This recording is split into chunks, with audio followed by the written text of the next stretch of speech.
እናውቃለን እኮ ሁሉንም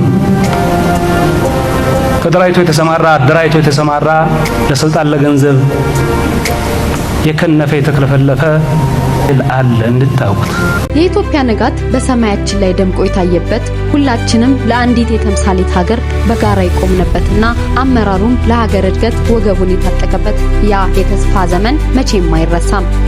ነገር ግን ይህንን አንድነት የማይሹ የሀገር ውስጥ ባንዳዎች ጦራቸውን ያሾሉትና የህዝብ ጠባቂ በሚል ስም ራሳቸውን ሰይመው የጠላትን ተልዕኮ ማስፈጸም የጀመሩት በዚህ ወቅት ነበር። በጥላቻ ጉዟቸው እነ ዶክተር አምባቸው መኮንንን ሰው አምባቸው መኮንን እንኳን ልትገለው ልትቆጣው የሚያሳሳሰው ጀነራል ሰዓረ መኮንንንና ሰዓረ መኮንን እንደ ዳቦ እንዳበሻ ዳቦ ከታችና ከላይ እሳት እየነደደበት ጓዶቼን ቀብሬ የመጣሁበት ኢትዮጵያን አላፈርስም እኔ ፈርሳለሁ ያለ ጀግና እንዴት ገላጽ ሌሎችንም የቁርጥ ቀን ልጆቻችንን ነጥቀው በሀገራችን ላይ ጥቁር ጨለማን አጠሉ። ይህንን የታሪክ ጠባሳና የከፈልነውን መስዋዕትነት መቼም አንረሳውም።